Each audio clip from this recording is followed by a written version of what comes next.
The Autism Research Institute relies on the generosity of donors like you to make this webcast possible. If you enjoy this presentation, please consider making a donation. Thank you.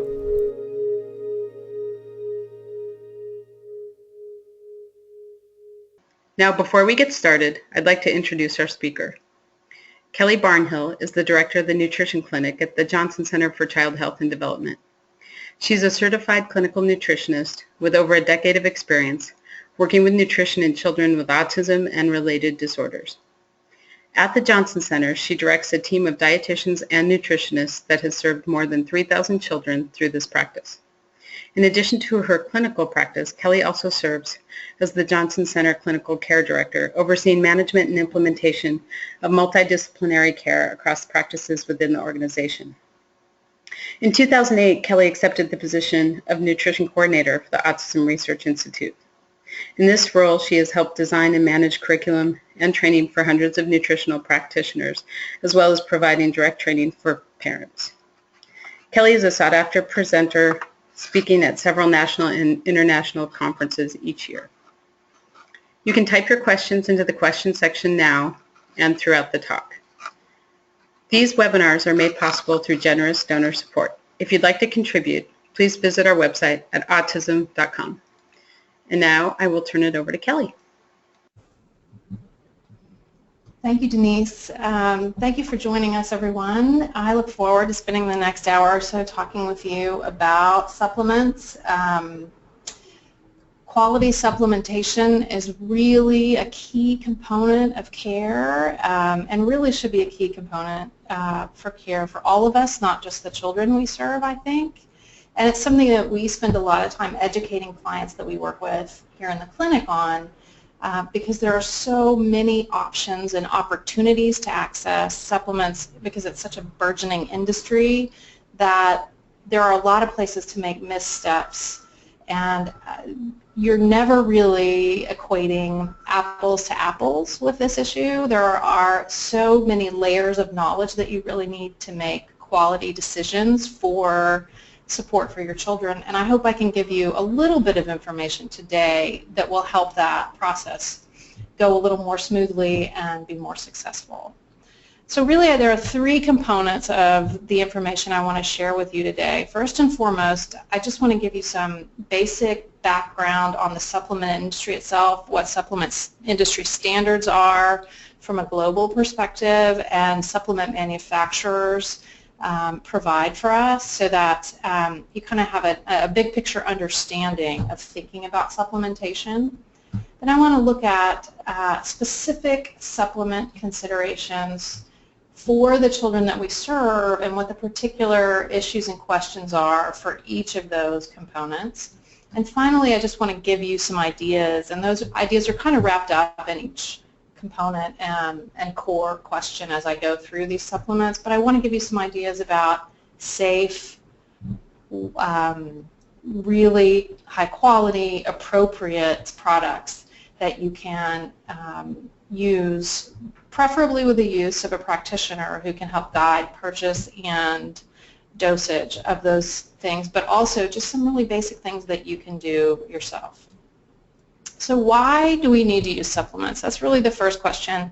Sometimes clients come in and they've come to this on their own, or they've worked with practitioners who strongly believe that you can gather all of the nutrition that you need through your diet. And while in a perfect world I think that's true, I feel like now there are so many cards stacked against us in that arena that we need to speak to. So first and foremost, our food supply, that raw material that we're eating and taking in, it's no longer sufficient really to meet our nutrient needs as a society. It's just not. Our produce is severely changed and challenged over the past 100 years, and if you look at the research data on just the vitamin and mineral content of things like oranges or apples or greens, as they've changed and our soil quality has changed and our travel time, once we commercialized our farming practices,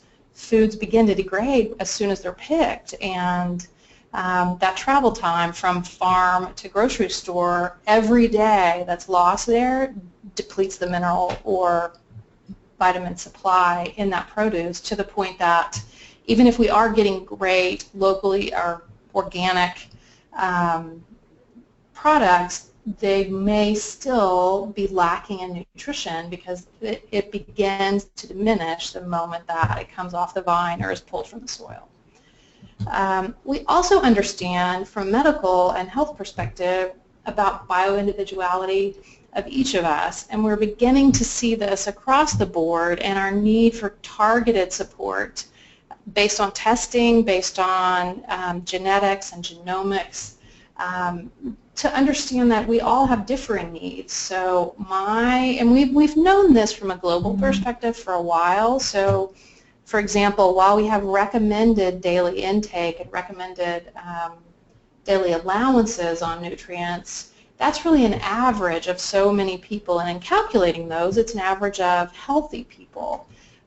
We now have the data to support, on an individual level, differences in those dosages. So once you start delving into laboratory testing for your child, you learn very quickly that many of our children have increased nutritional needs to maximize their body's health and production. And once you start targeting those appropriate levels of support versus the RDA, which defines daily intake for diet, you realize you see improvements over time, both in health and in behavior and in sleep. So there are a number of things that you target when you actually begin to supplement on an individual's results and on an individual basis rather than in a blanket way. And in a perfect world, we would have the ability to access appropriate nutrition solely from our food. That would be lovely if we could do that.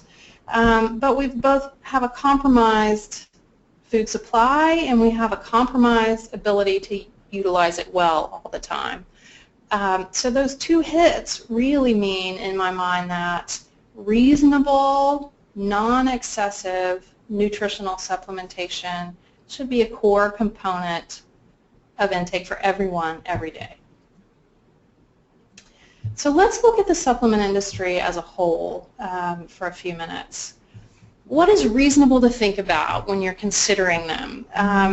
There are lots of channels in which supplements are available now. Even 10 years ago, the industry looked a little bit different, but this industry has grown so much since 2000 that you now really have three options in purchasing supplements. One is retail, off the shelf, and that one really can be broken down. So how do you trust that retail supplier? Because there are health food stores that source and vet all of their products and have an interest in understanding exactly what they're putting on their shelves. And then there are stores that are more mass market that that due diligence isn't necessarily done. There are also online, another realm and possibility is online sources, and again, you can find really great things online if you know what you're looking for, and you can also choose a compromised product that doesn't have a lot of data available because it's hard to do your cross-checking.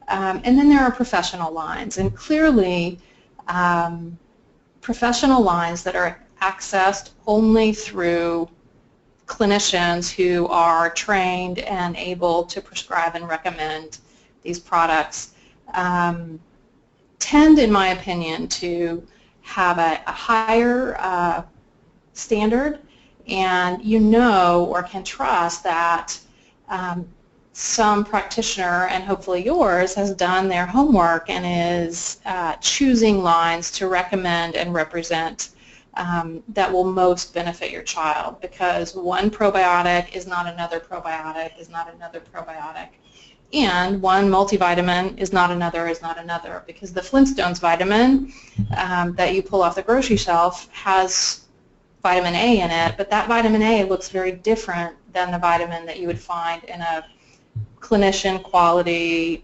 professional practice children's multivitamin. So really you want to look at the ingredient information, which includes both the source and the type, and just at a basic level, that really means you want to look at calcium, where it's derived from, for example, and what kind of calcium it is. So is it calcium carbonate? Is it calcium citrate? Is it calcium bisglycinate? There are many different forms of calcium, and the elemental calcium found in each of those is different. So in a nutshell, some of those forms of calcium are much more available for digestion and absorption than others. So you really need to understand, okay, what is the most available type of calcium, and then how do I get the appropriate dosage of that form, not the easiest one that I pull off the shelf, because you need to understand that, you know, there are so many of them out there that that background knowledge is what will help you choose the right one. You also want to make sure you're looking at batch numbers and expiration dates, because in this industry it's important to make sure you're aware and you track those. And you want to, the third thing that I always recommend that we look for is third-party purity testing and validation. And that's really important in this industry. And ideally, the products that you choose have some independent third-party certifications and regulations. So all of these things, CGMP, USP, NSF, and TGA, those are all forms of third-party industry oversight that look at supplements and vet production procedures, ingredients, etc. It's a self-regulated industry, and that's why it's important that you look for certified labels, because the manufacturer is solely responsible for ensuring that the supplement facts on the label are accurate, that the ingredient list is accurate, and that the safety and efficacy of the ingredients is sound. And the manufacturer must verify that what they say is in the bottle is in the bottle. The problem is the FDA is entrusted with regulating an industry of these products. So things that are intended to supplement the diet, anything that contains a vitamin, mineral, herb, botanical, or amino acid, or a dietary-like substance to supplement the diet. However, right now, and in the past 5 years, this really hasn't changed, but there are efforts to move toward becoming more stringent in regulation of the supplement industry. That no one analyzes dietary supplements before they are sold. So we trust the manufacturer to say that what they're putting out on the shelf is actually what's in the bottle. The FDA doesn't verify dosages, and they don't verify efficacy of anything. And because this is something I think about a lot, there's been a lot of information, and I've read the literature that's coming out recently that looks at actual content of products versus the labeled information. And there are really two things that are of concern. One of those is that you can say that a bottle has 500 milligrams of vitamin C in it, for example, and it can test to have 1/3 of that. The second is the bottle can contain something like an excipient that's compromised, anything that's been exposed to other ingredients that are unnecessary. So there have been heavy metal contamination issues and concerns with some supplements. And so this current GMP that's come out requires proper controls, but there's no oversight for that really. There are rules that establish guidelines, and the implementation and compliance with that is still the piece that the industry is working on. The things that are lacking, in addition to making sure people are actually doing what they're doing, is understanding the bioavailability and are they really doing what they're supposed to be doing concerns, and the excipient factor. So anything that's a filler in a supplement that is essentially used to take up space or keep the ingredients stable, there is no evaluation of any concern with those. And so you really want to choose companies that ideally follow one of these standards, and the really high quality supplement companies have all of these certifications. So I would encourage you to work with a practitioner and know to look for these things in supplement recommendations. So these USP standards were established about 8 years ago and implemented in 2009. It outlines appropriate analysis of all ingredients, and it sets standards for the industry across the board, which is really good, and it also establishes collaboration across groups for identifying where and which are quality raw materials, standards, packaging, label, and storage. A verified USP mark contains the ingredients on the label and declared potency amount. So that means this is batch tested, and they guarantee and sign off from a third-party source that what's in the bottle is on the bottle, and it also does not contain harmful levels of any of those contaminants that I mentioned earlier. And third, it will break down and be available for absorption within the given time frame of the expiration date of the bottle. And finally, that it follows good manufacturing practice. Another certification that you can look for is NNFA and NPA, which is the first large-scale effort in this industry to certify GMP, and it requires site inspection. It reviews sourcing, receiving, and testing of all raw materials. NSF is another label that communicates a third-party certification in the supplement industry. And Consumer Labs is also kind of a watchdog group looking at the supplement industry so that standards can be upheld. But be aware and know that even with all this homework and certification and I guess background information that really goes into the process of choosing appropriate lines, appropriate manufacturers, appropriate dosages. Individual products within a manufacturer's line may meet the criteria and some may not. So there's no blanket statement out there that says it's okay to choose just anything from manufacturer X, because more often than not, manufacturer X has many products that are wonderful and a few that are still in process in having their needs met and having their inspection needs met and having their certification needs met. In general, it is safe, in my opinion, to look at those manufacturers with a good track record, but just know that some products in a line may be inspected, certified, verified, etc., and some may not.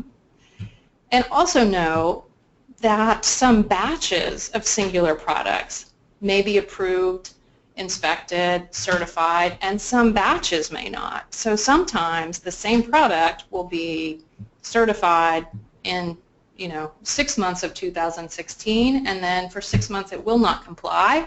That does not have to be disclosed necessarily, it's just not on the label. So the takeaway for me is, the bottom line is, please do your homework and work with a practitioner who does their homework in looking at the big picture here on this one.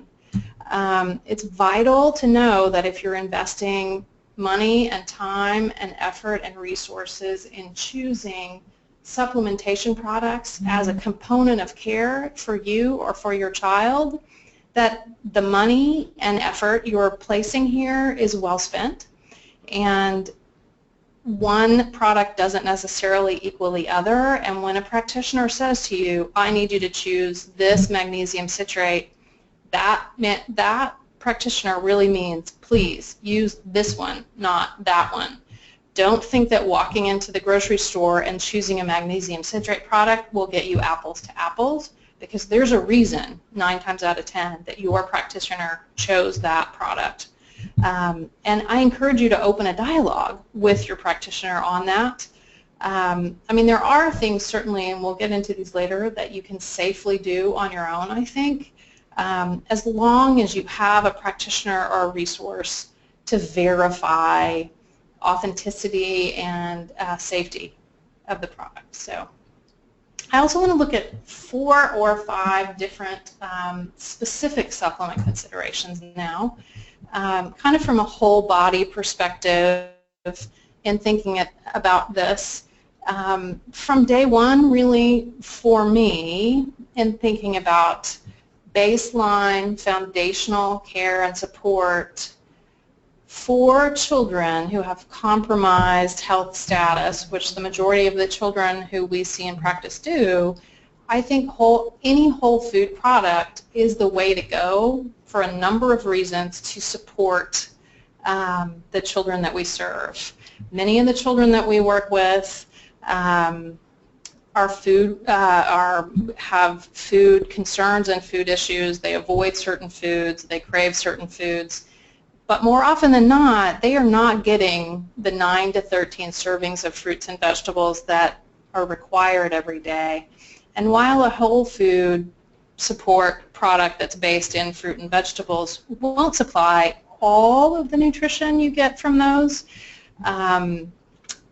you will find the vitamins, minerals there in those food-based resources that also come with their cofactors and things that will help them, and that synergy will provide some of the nutrition that you would get from eating broccoli or kale or chard, for example, rather than it won't allow you to access fiber and other things that you would have, for example.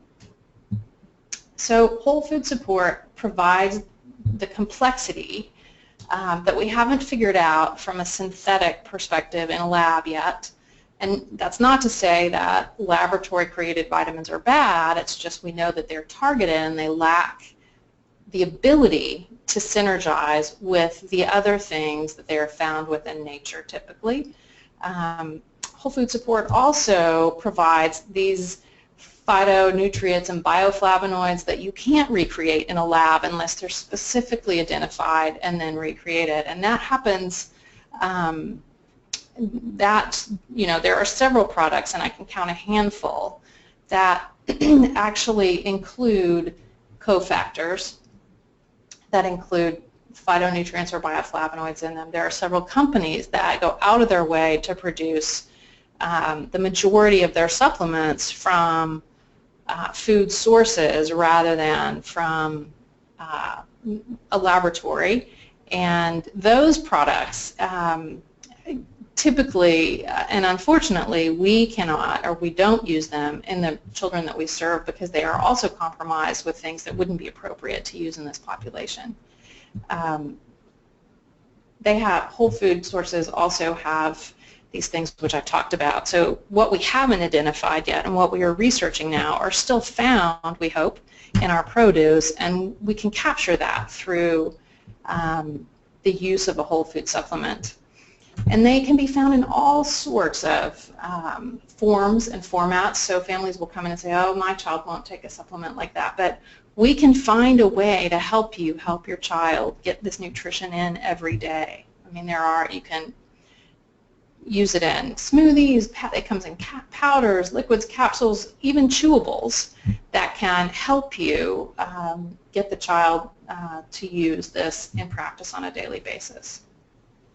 So beyond that whole food support, a lot of practitioners also look at using a lot of superfoods that are in play and have been talked about in the nutritional community. They are not considered baseline care in our clinic necessarily, so you will hear things like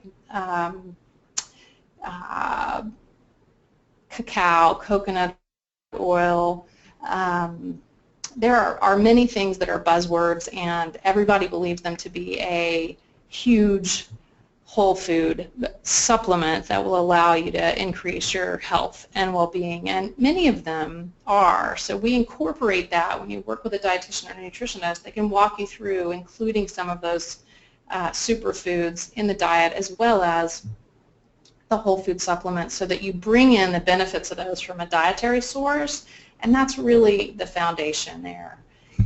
Beyond looking at both of the, like discussing food and food-derived support, you really want to think about just a broad spectrum, high-quality multivitamin and multimineral, and you need to think about using appropriate products to your child, because the recommendations for a 3-year-old would be different than the recommendations for a 6-year-old, than the recommendations for an 11-year-old.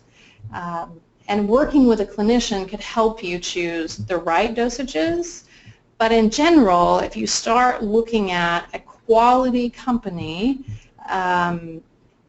that produces multivitamins and minerals particularly targeted to the pediatric population with a variety of healthcare concerns, and there are 4 or 5 high-quality manufacturers out there doing this, you can start there on your own if you don't require, some lines require a professional's recommendation and some do not, but you can start there as a minimum.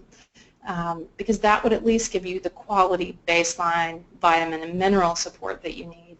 Ideally, once that baseline is in place, then you work with a professional to help you tweak and augment that, because sometimes kids are great responders to highly therapeutic dosage, and you can only define that highly therapeutic dosage by working with that child in a one-to-one basis and getting laboratory data or clinical observation data to help you make a decision on dose. Know that whichever vitamin you choose, you need to allow ample time to build up to a full dose, and you need to monitor what's going on over several weeks to see the results.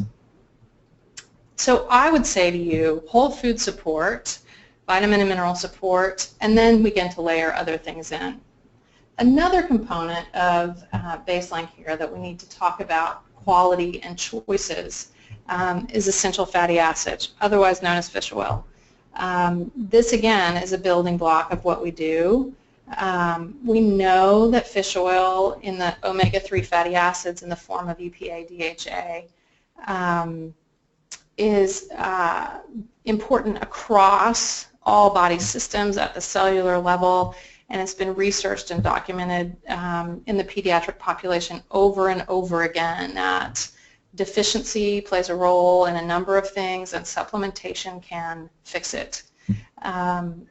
So we know from our dietary data that we have now and the way that we eat that there's a considerable imbalance in essential fatty acid intake. We're not eating as much fish. We don't have access to those rich fatty acids found in salmon, and there are reasons for that. One, it's not a portion of our diet, but it's also something that when that's something that we choose, we have to be very careful about its sourcing because of environmental toxicity.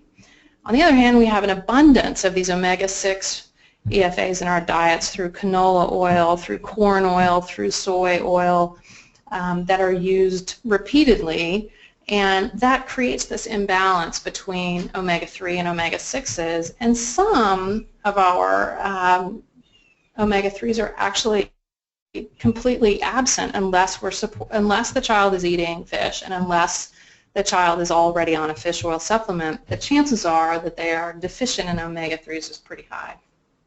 So just for reference, a healthy ratio in the diet is of omega-6 to omega-3s is 4:1, but right now, based on what we eat, it's 20:1 or more. And as we're moving away from the use of trans fats in restaurants and in other facilities, those figures are changing somewhat, but there's more work to be done, and the best way to do that is we need to shift it. And the way to do that is through reasonable and appropriate omega-3 supplementation.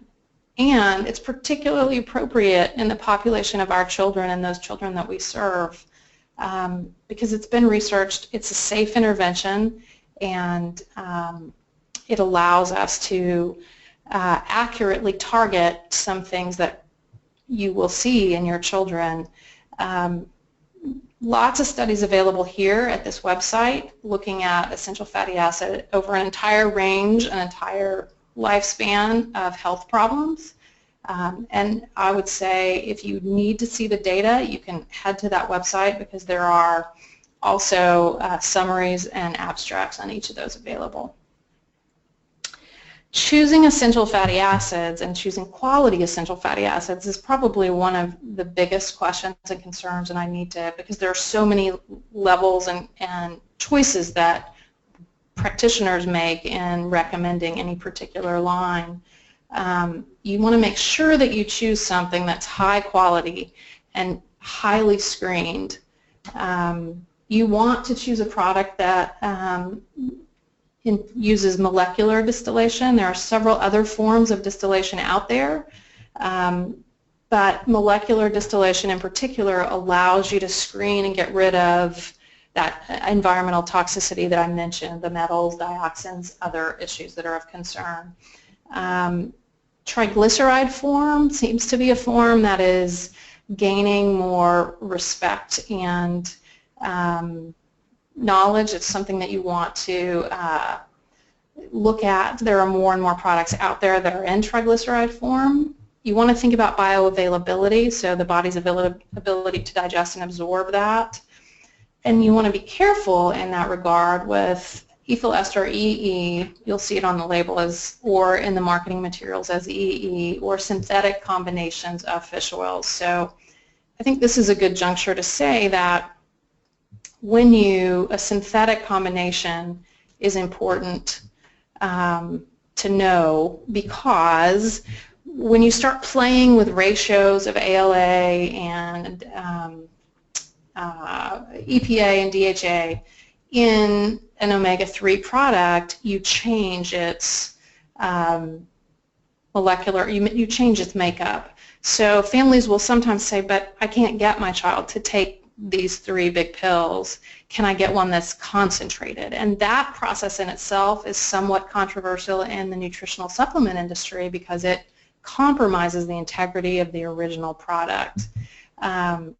So you just want to be careful and know what you're looking at, because being able to say that a product is highly concentrated and therefore has lots and lots of EPA, DHA, or those ratios are different, may not be all good, I guess.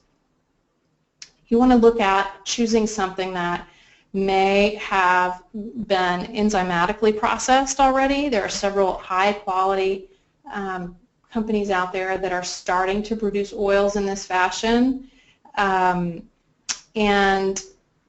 you want to think about using also, this brings up the issue of using extra enzyme support if necessary with fish oils if you happen to be someone or have a child who's reactive to fish oil in terms of digestion and it makes them nauseous or they have fishy burps.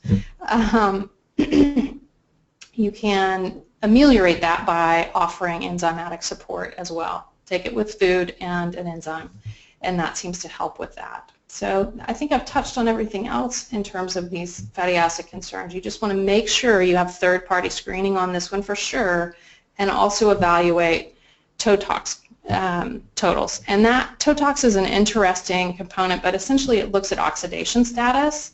So just know that fish oil that is oxidized, meaning it's rancid or heading toward rancidity, smells and tastes yucky. It smells like rotten fish.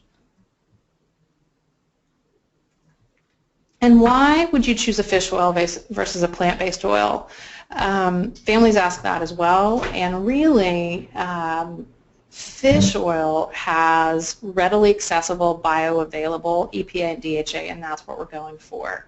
It is very hard to convert ALA to EPA and DHA in the body, and to be able to get the levels of EPA and DHA support that you need given the inefficient conversion process from flax oil, that you would have to take a lot of flax oil to do that. So I think families have been in the past misguided by thinking it's a one-to-one ratio or a kind of an apples-to-apples thing with flax oil or other seed-based omega-3s, because it's just not as easy as it looks, and toxicity in processing is a concern for some nutritional supplement researchers, and the health benefits associated with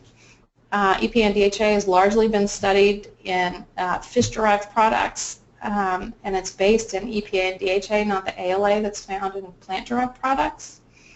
And I strongly encourage families who are vegan or vegetarian and do not do any fish to look at a flax with a microalgae oil. There are also other products that are coming on the market that seem to have some good options, but they are much more expensive because they have to be processed carefully, and it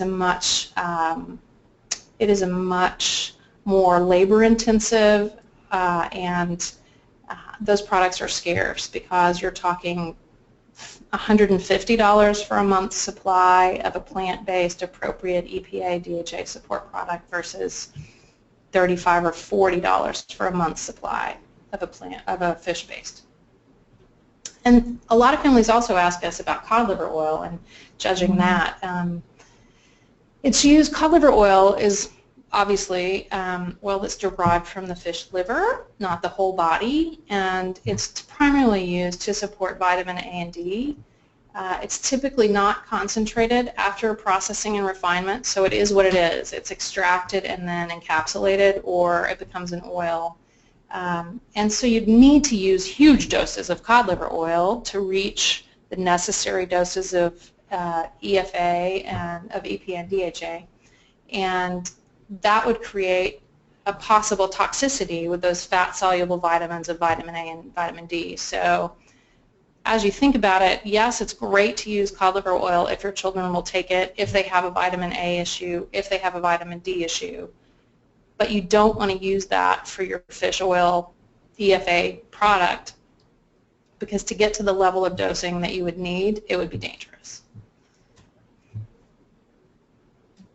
So I want to take some time and talk about probiotics now. They've been around in our food supply for centuries. They are found as components of many traditional cultural foods, but in the United States in particular, these have decreased significantly since the mid-1900s with the advent of all of our processed foods. So we just don't think about doing that anymore. We don't ferment our foods anymore. But common dietary sources of probiotic-rich foods are yogurt, fermented fruits and vegetables, and beverages like kefir and kombucha.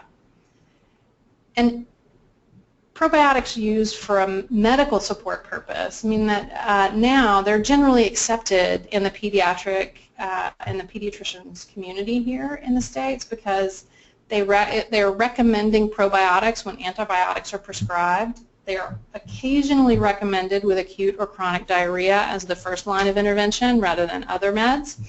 And progressive practitioners also use these to treat a number of conditions like eczema, allergies, asthma. So in choosing a probiotic, these are the questions you want to think about. What's the necessity there for testing? There is one. You need to make sure that it's a third-party tested product. Is it necessary to test the client when using it? Not necessarily, based on presentation. So as a parent, if you have a child who has diarrhea, it is a safe bet to use an appropriate tested product to treat that diarrhea, or to augment other treatment for the diarrhea, because that'll help rebuild the GI and support the gut flora.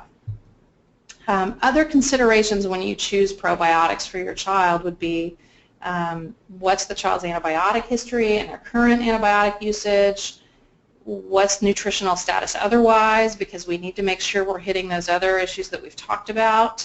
And where are you when implementing other treatment protocols, because that will impact response to probiotics in some ways. One yeast-fighting yeast that gets lumped in with probiotics is something called Saccharomyces boulardii. There are several high-quality brands available for pediatric clients. It has a lot of research that stands behind it in treating some infections and some diarrhea. You want to be careful in choosing this and apply it appropriately in your baseline treatment protocol.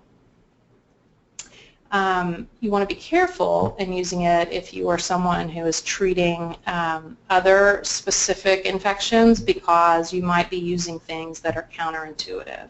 So in looking at further intestinal support products that probiotics provide, you want to choose something that is primarily a bifidobacteria. These inhabit the mucosal lining of the GI tract, and they produce short-chain fatty acids, which provide energy and then crowd out other less desirable bacteria.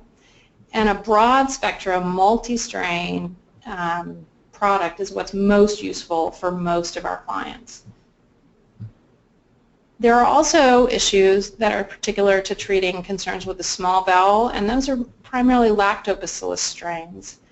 Lactobacillus plantarum does a lot of great things that I've noted for you here, and rhamnosus does a lot of great things as well. And I provide this information both on the bifido strains and also on the lactobacillus, because in doing your due diligence, these are really these are strains that you want to be looking for, because in choosing a quality product, you want to see these names on the label and appropriate dosages so that you know what you're treating with. And the final thing I want to talk about, really, before we take some questions, are digestive enzymes. We have evidence that kids with autism may have digestive enzyme deficiency for a number of reasons in the research over the past 25 years, looking at pancreatic enzyme insufficiency, brush border enzyme insufficiency, the opioid theory, and gluten and casein intolerance and response, and finally secretin response through secretin trials.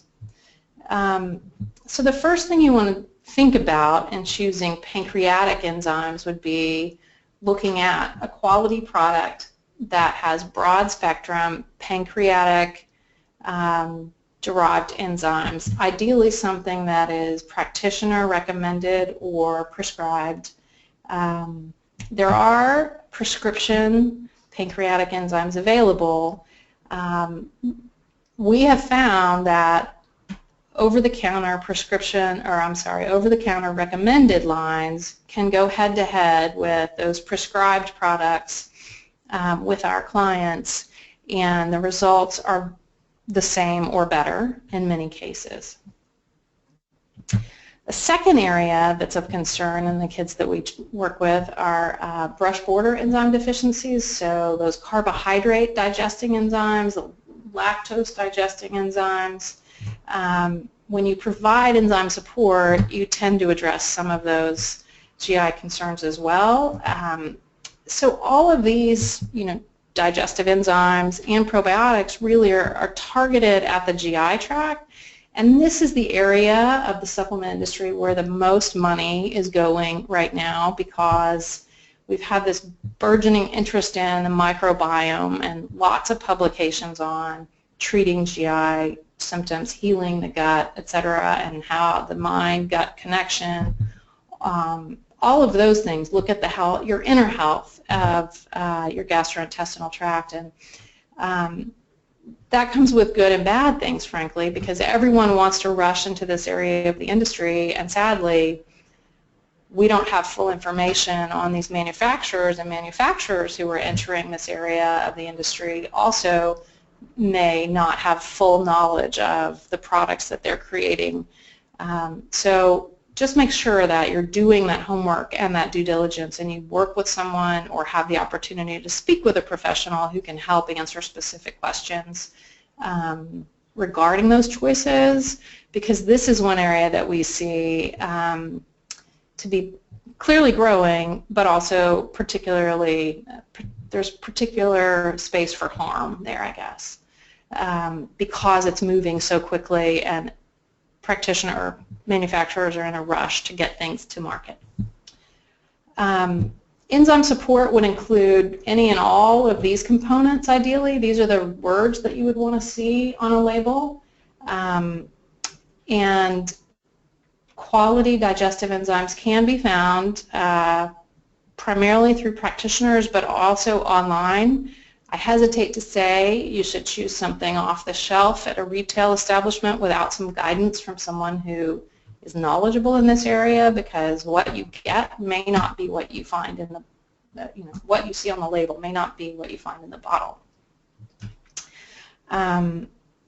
Just in terms of using those, it's particularly useful to implement those after you have the other components that we've talked about on board. So whole food support, multivitamin and mineral support, essential fatty acid, probiotic, and then an enzyme. And in that way, you're able to kind of build the foundation for moving forward with making other supplementation choices as needed.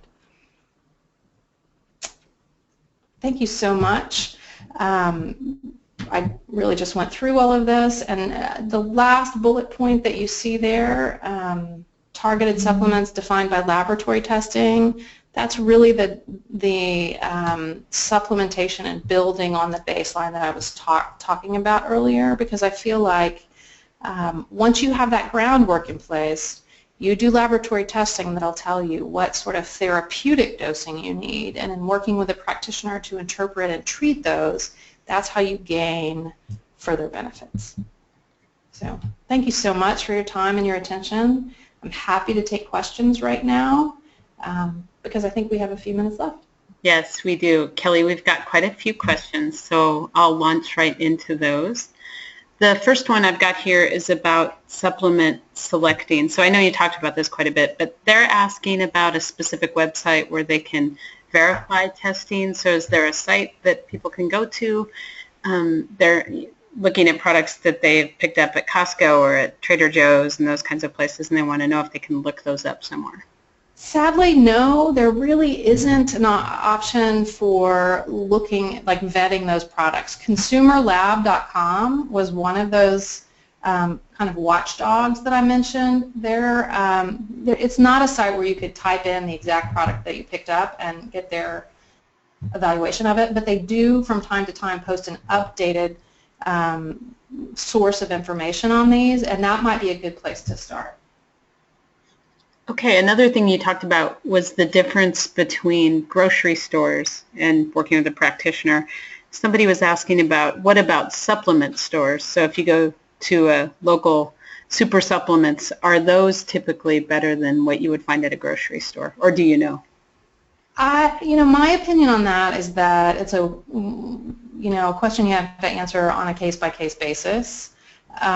Because there are wonderful pharmacies available with pharmacies that have highly trained and knowledgeable staff who've done postgraduate level training in nutritional support just to understand how to use supplements. And if you go to a health food store, I think the best question to ask is, can you tell me what your training in making these recommendations is? Can you tell me how you came to believe this is appropriate? Because as an educated consumer, you can know if they say, oh, well, I haven't had any training, or that just gives you the opportunity to ask the right questions and know what you're getting. There are also some that I really would not recommend because they are high industry driven and not product quality driven, if that makes sense. But there are lovely standalone options too, and I think the most important thing is getting to know who that person is and whether or not you trust them and their educational background, and that can say a lot about using their services. Okay, this person's asking about probiotics. They want to know, they've been told that if they didn't come out of a refrigerator, they aren't worth purchasing. So can you talk a little bit about that? Do they need on ice? Yeah, that is a great question. And I'm actually really happy to speak to it because this industry is changing so much that you know, with the microbiome research, it's going in a lot of different directions. So I will say that high quality, laboratory-derived and created probiotic supplements typically need to be refrigerated. So that is your single-strain lactobacillus, your multi-strain bifido-lacto combinations, truly, and that is accurate information on that class of probiotics. And then there are two others that are shelf-stable. One is an enteric-coated probiotic that is coated to get it through the stomach acid, and the manufacturers who put that product out strongly, and there are 2 or 3 of them, strongly believe and have the evidence to back it up that that product is active and can survive stomach acid to get to where it needs to be, and the research behind those products are out there. And then the third class of probiotic is really the one that's, you know, taking off, and that is spore-based probiotic support. There are several products out there now that are soil-derived or nature-derived probiotic combinations, and they don't require refrigeration, and they act differently. So all 3 of those products have different mechanisms of action, and that's really why I think you need to understand what you're treating through a lab and then be able to choose the appropriate path across those. So anything, I guess, in summary, that is what is now considered a traditional probiotic should be in a refrigerator, because if you're buying lactobacillus off the shelf at the grocery store, it's more than likely dead. Okay, great. What about fish oil? I've gotten a couple questions about that too. Does it need to be refrigerated? And if I see a commercial, you know, a popular product that I see at conferences available at my local Kroger, is it safe to buy it at the grocery store? If you're asking, okay, that's good. I think I have 2 separate answers for that. One, if you're asking questions at those conferences and you're really interacting with those line representatives and you understand that you can speak to those issues about oxidative concerns and rancidity, molecular distillation, etc., and your questions about that product are satisfied by the representative, and then you see it at home on the grocery store shelf, yes, absolutely, feel comfortable that you've done your homework and the questions are answered appropriately and you can buy that one. In terms of fish oil, rancidity of fish oil is tricky, and it depends largely on, there are some brands that require refrigeration based on how they are processed because they're emulsified with other ingredients that require refrigeration. But in general, if you're buying a high-quality product, it is shelf-stable until the bottle is opened, and then you have about 60 to 90 days before it should begin to smell really yucky and fishy. And we recommend that clients refrigerate theirs once it's opened, 1, to prolong that life now that it's been opened, but 2, because it's easier for kids to take it when it's cold. Okay, great. This next question is about, you're talking about pharmacies and compounding pharmacies. So are compounding pharmacies subjected to a higher standard? Do they go through testing as well? What sort of, if people are purchasing compounded ingredients, what could they expect? Another great question.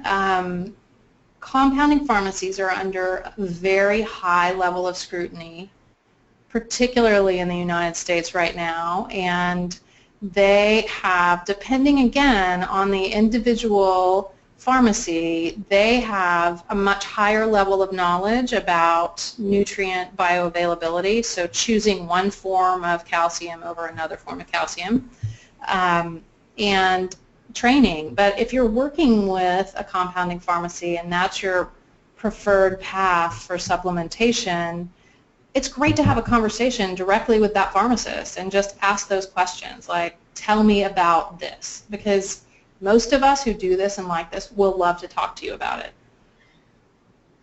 Okay, here's the parent asking, my child takes a huge cup full of supplements every day. Is this going to be forever? Is this for life?